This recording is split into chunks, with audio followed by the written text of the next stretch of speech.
thumbs up, so I will get started. It's 6:30. So we have Dave, Demian on the call, and Carolyn, and they'll kind of be going over our topics for today. So first, Dave will kind of discuss all the sports updates that you'll need to know for the rest of the year, and especially for fall games coming up here soon. So if you have any questions at the end, please ask. This would be a great time to do that. And then Carolyn is on the call, and she'll go over the subsidy money that everyone is able to apply for their competitions. This is something we were doing before the pandemic, and I think some teams maybe forgot that this is available to them. So Carolyn will kind of go over what all of that is. But first, thanks everybody for joining. Really appreciate it.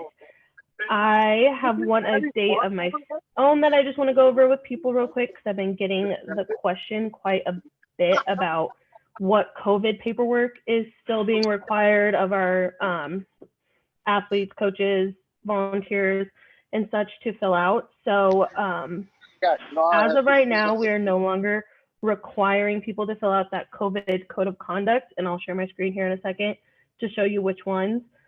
We're not requiring the COVID code of conduct, but we are still going to be requiring the COVID waiver.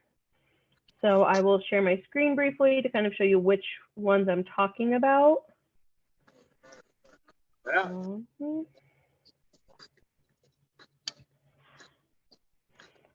So if everybody can see that.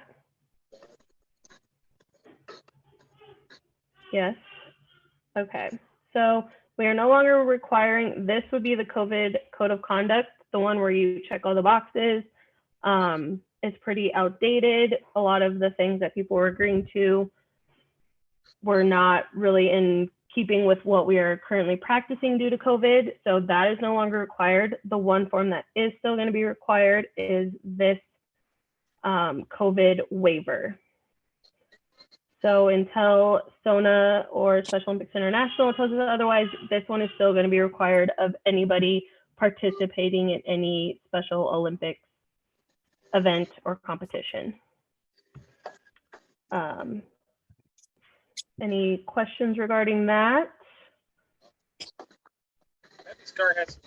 Otherwise, if not, just wanted to let everybody know, because I know some people are still asking and curious.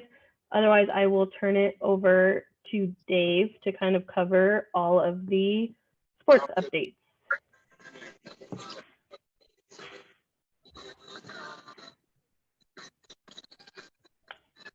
Oh. Now I can unmute me. Thank you. Stop sharing my screen. That'll help. Here you goober. All right. Can everyone hear me all right? You good? Okay. Yes. All right.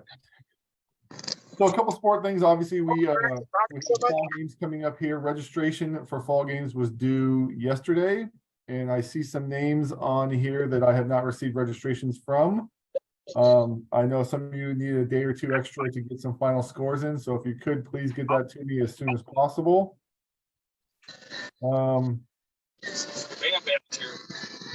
Just so we know, we're clear, we are having fall games in 2 different places this year. I want to make sure that I know it's a heartache for you guys, but we really just had such trouble working with the venue that we couldn't get for bocce, and so we just picked a venue that has bocce and softball connected to each other. So, and that bocce and softball will take place at Papillion Landing in Papillion, so you'll be here in Omaha for that, basically.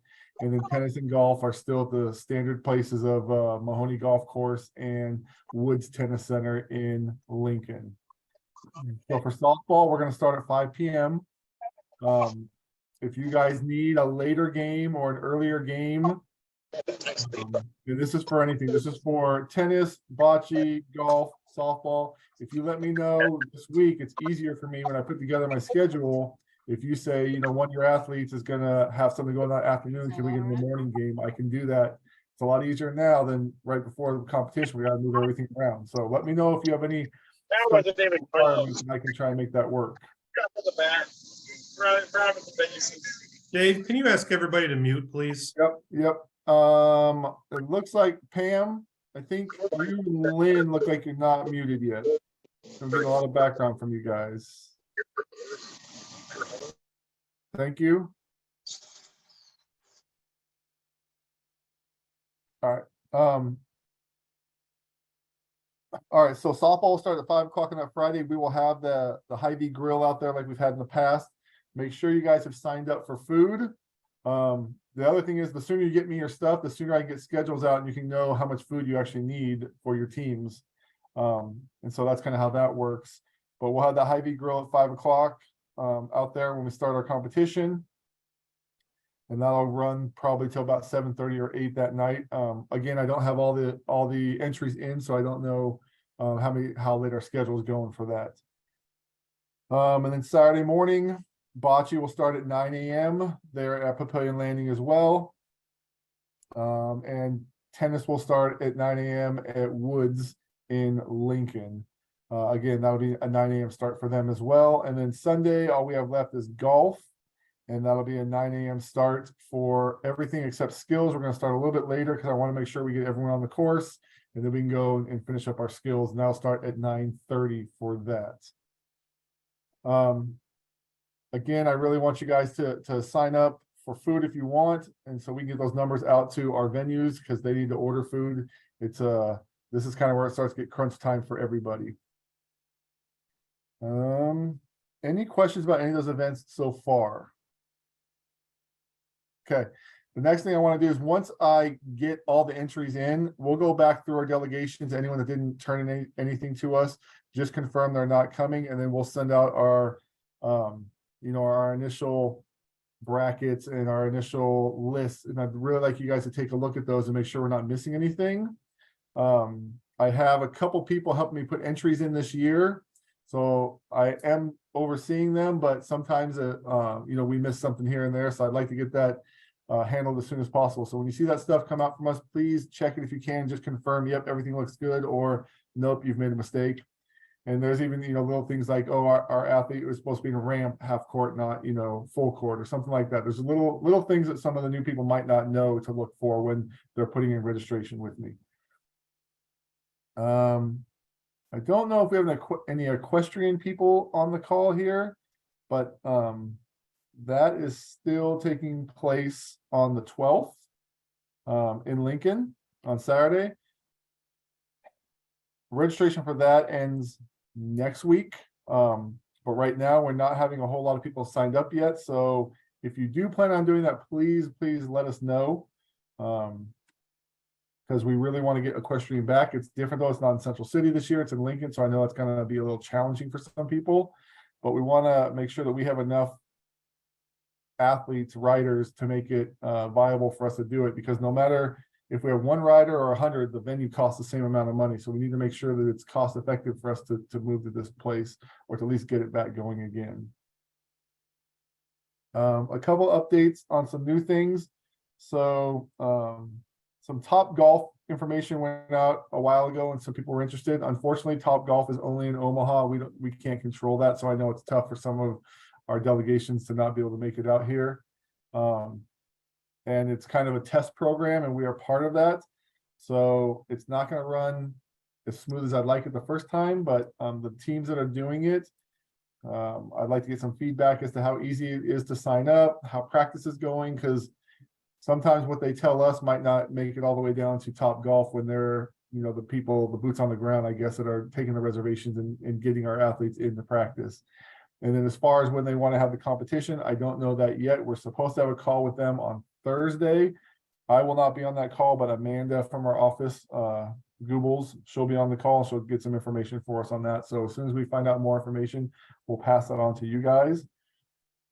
That brings me to cornhole. We put a little feeler out who would be interested in cornhole. We had about 200 people interested in cornhole came back. So looks like we might be doing cornhole next year. So our plan is to have that in the summer with summer games. Currently there aren't official Special Olympics rules written for cornhole yet. So on Wednesday, I'll be going to Indianapolis with some other states and we'll start coming up with that. So we should have plenty of time to have that ready for next year and what the rules will be. So kind of excited about that, a little nervous because that's a that's a lot of people that want to do that all of a sudden. So, I could see it being as big as bocce, and we got to figure out where we're gonna man this at. But it's a good problem to have, so it'll be fun. Powerlifting, we still are looking at having that in December. We kind of sent out some feelers for that as well, and got some feedback that we think we might have more lifters than we had this year. So we want to just make sure the venue we were at is big enough, and can have enough people, or do we have to do it 2 days, or we have to find a different place? So Nate and I are diligently still working on that.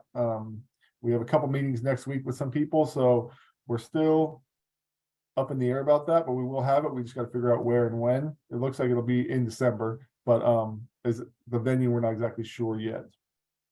And then let's see my notes. Okay, another thing is Beatrice, the delegation from Beatrice is looking to host an invitational flag football tournament on September 9th. And we used to have that one out of Elkhorn that we were going to in the east.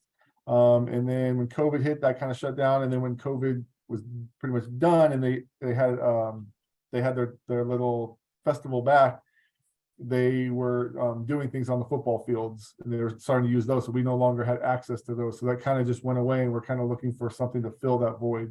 So we still have our state tournament, and then we still have NERSA that is done at UNL. But Beatrice is looking to host a little flag football tournament on September 9th. So I thought I'd bring it up to you guys and see if you're interested. We will send out an email. If you are interested and you want to do that, and you end up playing in that, you would just use that registration for state as well. So you wouldn't have to fill out 2 of them. So we'll have a little checkbox on there. Do you want to do state, or do you want to do this, or both? If that's something you're interested in. So we're going to try and go forward with that and see how that works. I know it might be a drive for some people, but might be closer for others. So be on the lookout for that email and that smart sheet to see if you're interested. Back to cornhole one more time. So that will be a demonstration at the Nebraska Coaches Association clinic that takes place in Lincoln later this month, and I'll be the demonstrator for that. So it's kind of nice that I'm going to do this so we can at least get some rules and kind of figure out what this is going to look like. So any of you that signed up for that, that's actually going to be, I believe that's out at Sun Valley Bowl. They have cornhole boards already set up outside for that. So we'll use those during the demonstration, and I will go over that with the coaches that want to learn that. All right. Taylor, I believe that's all I have in my notes. Before we move on, though, we want to have any questions about things we can answer right now.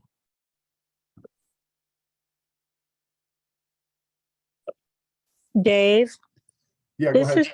This is Jan from York. I want to go back to the softball, and you were saying the Hy-Vee grill is going to be there. Is that for the athletes, or is that for everybody, or because we've never been? Yep, sure. Good question. So, we provide food at all of our events. We try and mix it up and give people different things. So not always getting sandwiches. So Friday night's a really easy opportunity for us to feed the coaches, unified partners, athletes. So all you have to do is when you fill out the smart sheet saying what meals you want, that would qualify as one of those, and it has the day and how many you need for your team. And then we would just take $2 out of your team account for each meal that you purchase, and the state office covers the rest of the price of the meal. Okay. All right. One other question. Yep.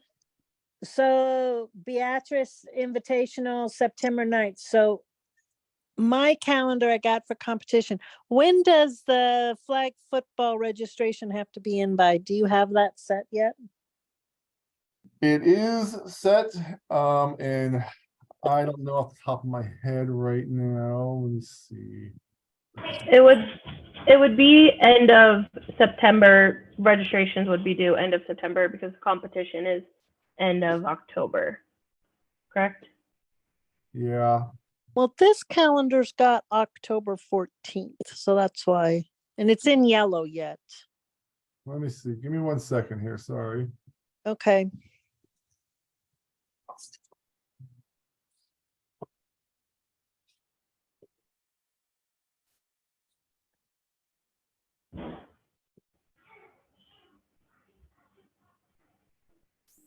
So, yep, so she's right. So October 10th, or sorry, October 14th is flag football, so that's that Saturday. So a month before that, so you're looking at whatever that Sunday is, probably September. My phone.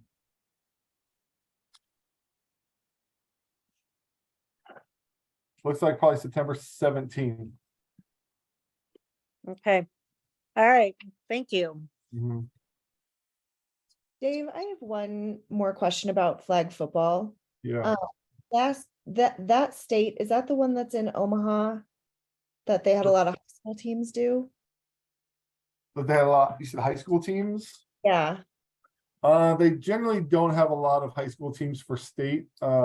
There sometimes are ones that like the schools put on, like Omaha Public Schools will have one out there in a Papillion, but usually for state, we don't have a whole lot of high school teams for it. They're generally older teams. There are a few high school aged athletes in there for sure, but we generally don't have high school teams play in that. do you know the date of the ones that, like the big one in Papillion? Yeah, so that's the October, what's the October 14th. That's the one that you were just saying that OPS does, is October 14th. No, those are set up. I don't know when those are actually the ones the schools put on. And that probably won't come out until the next school year. The calendar is when they generally put together when they're bowling, when they're doing football, if they're doing track, things like that. Is that an NSAA one, or is that just dependent on who's hosting? I think you're talking, Abby, about the one that we host for the unified tournament we host Yes, during the school day yes, that at Pavilion Landing. That's usually mid-October as well. I know we don't have a specific date yet because we usually wait till the schools come back for the school year to kind of get a look at their calendars. But typically it's mid to end of October. Okay, thank you. Yep. Dave, Yeah, this is Barb. I have a question about golf. And you might have answered it, but I had to quick go let my neighbor put their car in the garage because we're supposed to get hail. So I'm sorry. You might have already answered it, but it said on here, you will need a doctor's note to ride in the cart on the fall games thing. no, I hope it doesn't say that because I got rid of that a while ago. So if I put you do, I will look at that and definitely take it off. We don't do that anymore. Yeah, Everyone- that's what I thought. Yeah. It's in bold. You won't miss it. Well, I'll make sure Okay. we hear that. All right, thanks. Yeah. Was wondering. I appreciate that. Thank you for bringing that to my attention. Hey, Dave, Yep. this is Lenny. I'm gonna be a unified partner this time in bocce, Okay. and I can't tell the red and green balls apart. I remember. Yeah. Can I bring my set to play with? Yeah, let's do that. The red and blue. Yep, that'll work. Okay, I'll just bring one with me. Yeah. Thank you. You're welcome. I forgot about that. Yep. Yeah, it kind of sucks. Yeah. At least you don't live in a big city. Yeah, we only got one stoplight.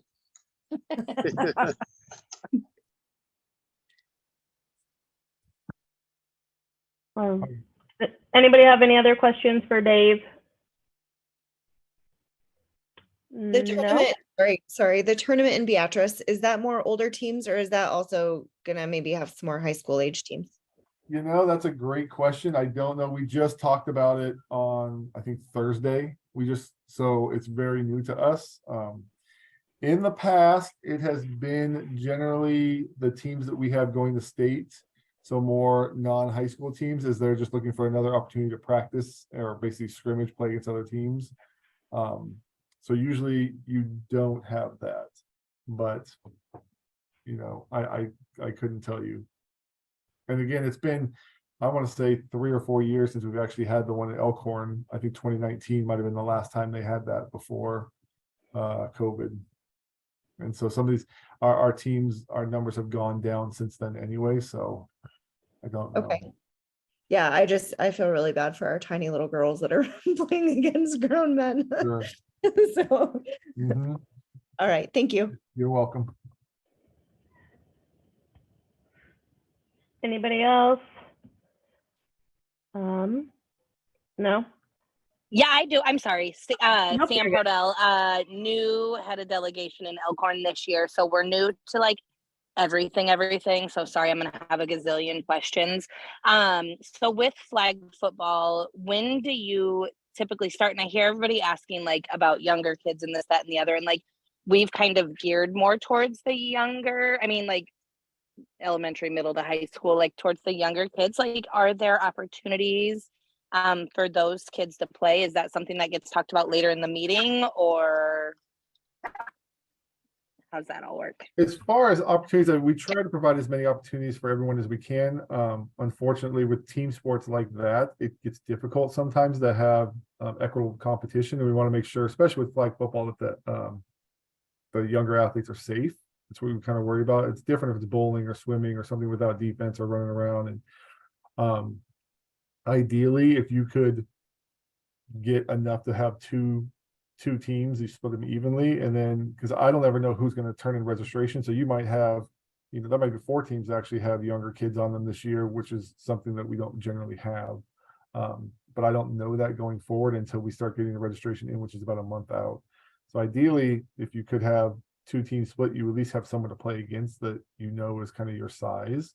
But it's always tough with flag football and basketball. But actually more flag football, because basketball we have more teams generally. Flag football is such a smaller number, and soccer is even worse, I'd say. So I couldn't tell you who's going to register. The nice thing is the more we get into these high schools and junior highs, and they start getting a taste of it, then they come around and they want to play in our state tournament also. So then we do get that pod of younger kids, and we can have them divisioned against each other. But I don't know how many or who we're going to have at this point. And also, we do offer skills at flag football, correct, Dave? So that's always something if we don't have like equitable competition based on ages or something, they can always enter into like more of the skills competitions when they're younger, and then try and at least compete that way instead of being on a full-fledged team. So that's also something to consider. Awesome, thank you. And then I know you had just mentioned something about soccer. Will that be talked about in a little while during the meeting as well? I should have brought that up. So soccer is tied into that flag football weekend. So if you do have a flag football team and a soccer team, flag football Saturday, October 14th, and then soccer would be Sunday, October 15th. Same place, Papillion Landing, the same place we're having our fall games at. And we do flag football, we do indoor and outdoor because we have more teams. Soccer, we generally have not enough teams to go outside also, so we play all of our games inside the facility. We play on 2 fields in there. Okay. Yeah. So if you have a Awesome, thank team, you. if you have a team that wants to do both, that's a great opportunity for them to play 2 sports in that weekend. Okay, yeah, because we had talked about doing one of each, trying it at least this year and seeing what happens. Thank you. And if you have coaching questions and things like that, a lot of these people on the screen have been doing this for years, and they're probably pretty good resources. I'm not going to call them out and make them help you, but I just know that some of them I still go to for lots of questions about things like that too. So, reach out to coaches. Okay. If you need help with that, we can definitely get you started on some stuff. Cool. Okay, thank you. Mhm.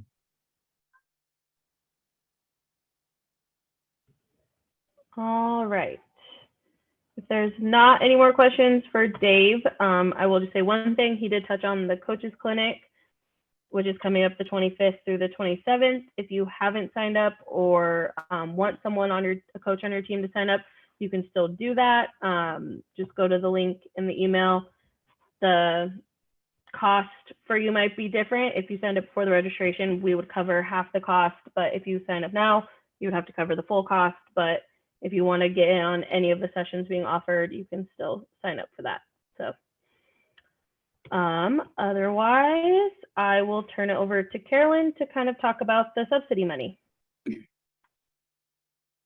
Well, hi, everybody. Great to see you. Great to see some of our athlete leaders on the call.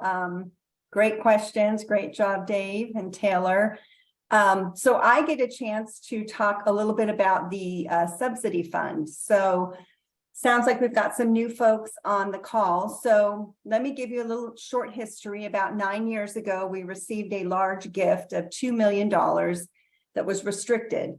So the donor said, I'm going to give you this money. You have to put it in an endowment fund. You have to create a small committee, and you can use a small percentage of the revenue that's generated through the investments to go toward specific things in specific parts of the state. So it's very clear what we can do with the money. But what that means for you is a couple things. It means that when we host a competition, we are able to use some of that money for things like food. So when Dave said, you know, if you order your Hy-Vee grill, or sometimes you're ordering your lunches for summer games or fall games or an event, and we say, we're going to take $2 out of your team funds, this money pays for the rest. So maybe that sandwich or that burger meal with Hy-Vee costs $10. We cover the $8, and we're able to use that money for that. So, so it's been a great opportunity. We've been able to have nice sit-down banquets at summer games, a welcome barbecue. So some of that stuff has been really nice to give our athletes a really nice experience and offset some costs that we might not be able to offer that type of experience otherwise. So what that means for you is that the money also can be used to help our delegations who don't have large amounts of money in their accounts. So about 4 or 5 times a year, an email will go out to our delegations with an application form. And on that form, you will be able to submit an application for funding. What that form asks for is, what is the money for? So for example, if we do it 4 or 5 times a year, it's going to go out for spring games or regional events early on in, Q1. And then the next one will go towards summer games and other regional events leading up to that. The one that we're looking at right now is for fall games and equestrian. There'll be another one that goes out that will cover flag football, soccer, some of those competitions later on in the year. So what you do is you fill out the form and you ask for, Taylor, can I pull up, am I a co-host? Can I pull up a form to show people? Yeah, sorry, I actually made Dave the host, and I've been trying to get him to make you a co-host so that you could reshare. All right, how do I make Carolyn a co-host? Just click the 3 dots in her upper right corner, and then it should just say make co-host. It should be good. Okay, perfect. All right, so I'm going to pull up the application so you can see it. Okay. All right, so what you're seeing on the screen is it's called a team and state subsidy fund application. Put your name of your delegation, what you're applying for, what event. Is it fall games? Is it spring games? And then you'll see under here in this area right here, lodging. So let's say you're coming from North Platte. I saw Rob on here. Let's say you're coming from North Platte to softball in Papillion. So you're going to need to stay the night. How many rooms do you need? How many nights? And then what this fund will cover is $120 per room. So maybe the room costs you $150. So your team funds will cover the other 30. But what you'll do is you'll enter how many rooms you need for how many nights and how much money that will be. How many meals will you need in the course of your travel? So that doesn't mean the meals that we ask you to order at an event. This is meals outside of that. So let's say you're from Scottsbluff and you are going to need to stop and have lunch somewhere mid-state before you get to Omaha. That's what those meals are talking about. And then how many meals do you need for athletes and chaperones? And again, we will cover up to $10 a meal and what the total is. Let's say you need mileage. Let's say you have, 3 or 4 coaches driving cars, or you have 2 parents who are also driving multiple athletes. That's where you put your request for mileage. And then are you renting a vehicle? Some of our teams rent vans, some of our teams charter a bus. It just depends. So you would put all of that in here and any other costs that you're going to incur. The other thing that we also want to know is, what are you doing to raise money for your delegation? Do you sell raffle tickets? Do you host a spaghetti feed in your community, or a car wash, or something? So what are you doing to raise money for your team? And then how much are you asking? So let's say in this total column right here, I'm making up a number. Let's say it's $1,000 for you to come to Papillion for soccer. You're going to ask us for $700. Then you sign it, you date it, and then you email it to your regional director. What happens is there's a committee that reviews these, and the committee looks at things like, how much money do you have in your account at the moment? What are you doing to raise money? And then, we talk about yes, no, okay, they want 700. We feel comfortable giving 500. So there's a discussion, and on this committee, there's some staff, there's some coaches, there's some other folks involved with this committee that are requested by the donor. So this group meets several times a year. Ultimately, the goal is to provide support to our teams. Not every team is flush with cash, and we know that. And we know people are working really hard in their communities to raise money.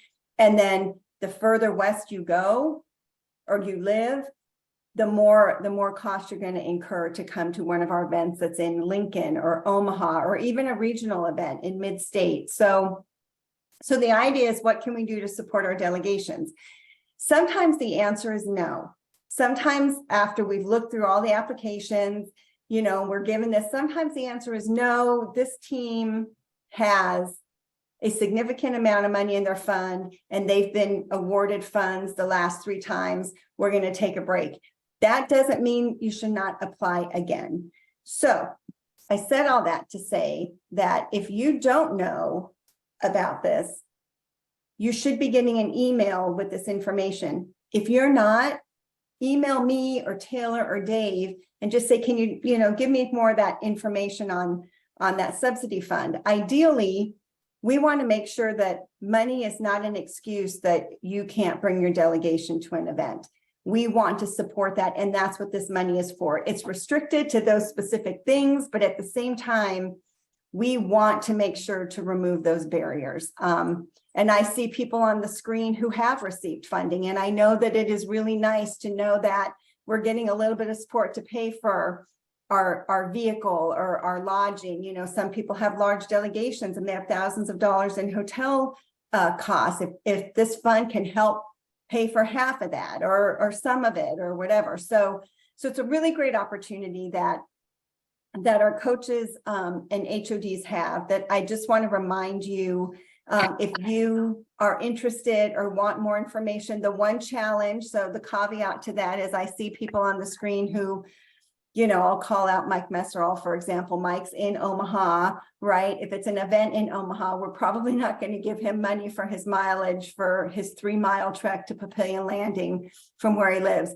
But I see Marla, I see, Lynn Kinney or Sherry, like there's a lot of people on the screen who, it's nice to get some support and some revenue to help offset some of those expenses, because it is a lot to bring your groups to compete for us. So I just wanted to make sure everyone, just a nice reminder that this is available. The donor does want us to use the money, but it's very restricted in what we can do, but it's a great opportunity. So please consider that. And again, if you're not getting it, shoot me a note, or Dave or Taylor, and we will make sure that we have your information and that we make sure that you guys are on the distribution list to have an opportunity to submit requests for funding. So any questions about that?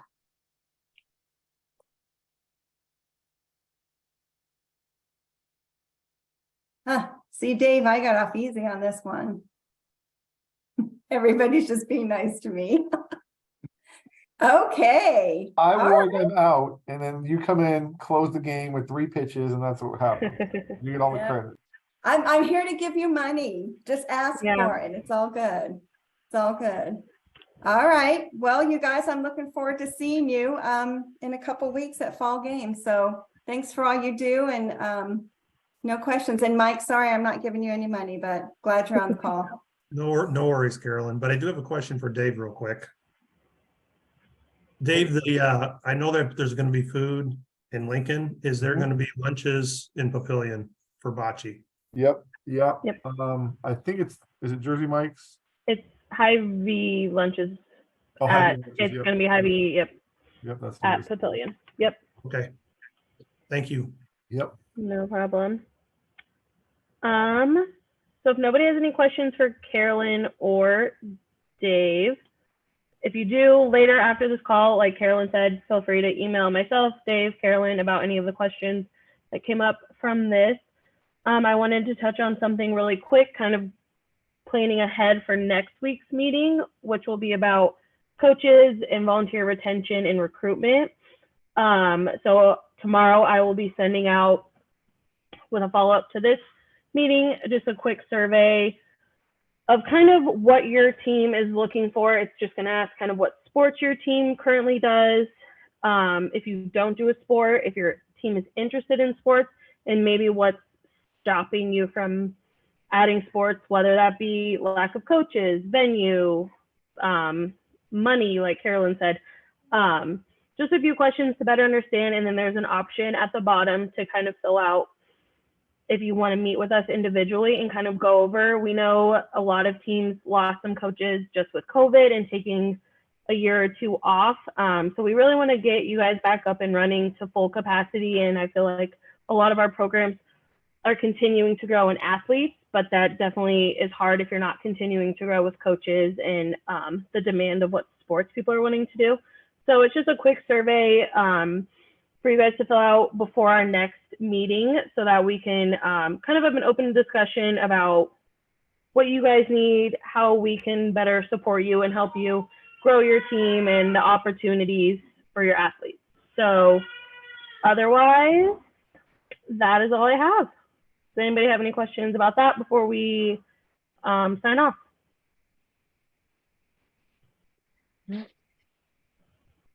Nope. All right, sounds good. Again, email us if you do have questions, but otherwise, thank you guys very much for attending, and we'll see you next month for this meeting or at the coaches clinic. So have a good month. Bye. Thank you. Bye. Yep.